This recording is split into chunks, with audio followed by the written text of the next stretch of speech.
I have found out so much disturbing information since I started digging into my son's marriage.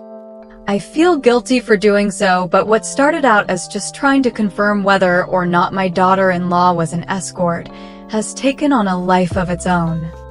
I hired a private investigator to figure out if Kylie was still performing this kind of work.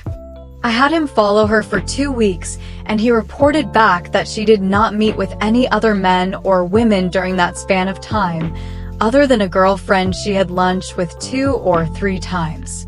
There was nothing there, yet the PI had told me he expected there was going to be. The very first night after I hired him, he went to scope out their house. He said he was just making observations when he saw Kylie come out the door with Grant. She got into her car and drove to a very nice townhouse in an affluent part of the city.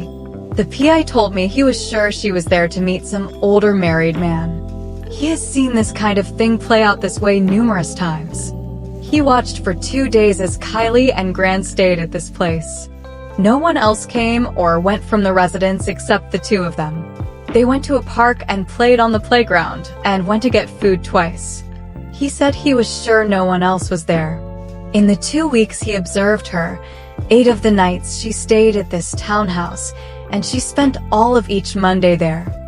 I decided to look into this residence and discovered Kylie owns this place. It is her place, in her name alone. This has me somewhat alarmed, as I am wondering if Damien and Kylie are having some sort of marital problems. I have doubts on that though, as it appears Kylie bought this place 4 years ago, 1 year after they got married and 2 years before they had Grant. Which leads me to my next glaring red flag. They are not legally married. They had a wedding, I was there. It was a big, expensive wedding. They signed the standard prenup beforehand. The only thing that was different was, instead of the family lawyer handling it, Damien hired a friend of his from high school. He was a young practicing attorney, and Damien said it would be a big boon to his good friend if he got to handle a high-end client, so we didn't fight him on it. I did have our people take a look at the prenup, and they said it was pretty standard. How are they not married? My PI said it looks like they just never filed the paperwork. If they didn't want to be married, that was fine. We are not a religious family. No one would have judged. No one that mattered anyway. Why all this secrecy? That only fueled my desire to get to the bottom of this more. I hired some people that are good at finding things. It's not the first time I've done so in my lifetime, and I have the means. It may not be exactly legal, but the people I employ are very discreet and very professional. They were able to obtain Damien's financial records. I obviously had the ones that related to the estate, but they got his personal records as well as Kylie's taxes and income statements. Her taxes indicate that she made around $400,000 each of the last 3 years.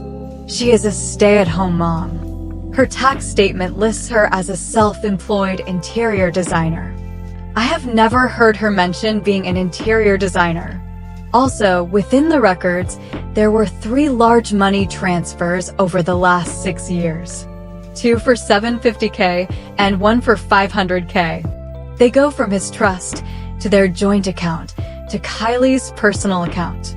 With all of this, I was suspicious enough to bring it to my husband Claude's attention. He has always been level-headed and understanding. I was very surprised when he told me to just drop it and stay out of their business. He even had a bit of a sharp tone when he told me this that caught me off guard. This got under my skin a bit, and I bit back. Eventually he said to me, "Just stop. You don't know everything. What they do with their money is their business, and what they choose to do in the privacy of their own lives is their business. They are all happy, and so are we. There is no reason to rock the boat." I admit I got a little bit irrational here, as I knew he was hiding something from me.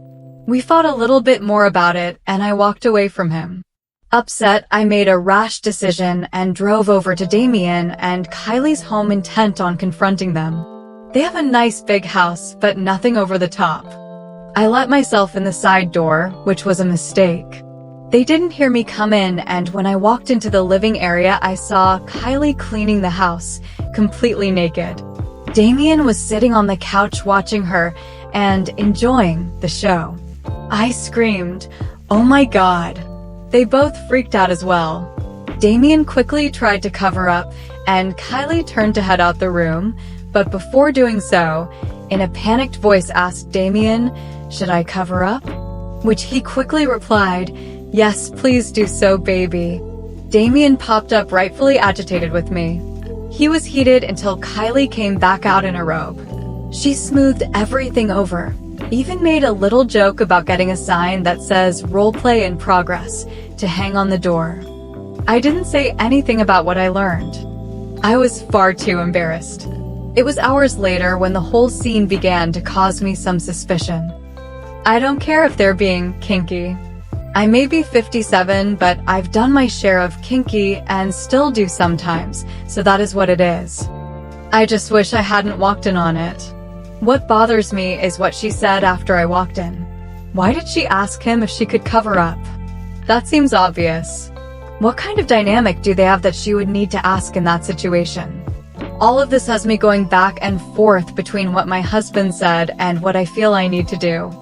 I tried to get it out of him again, but he said, "Damien trusted him with this, and he asked me not to share it with you, to spare your feelings." I know Darcy has done the same with you over the years, especially when she was in high school and college.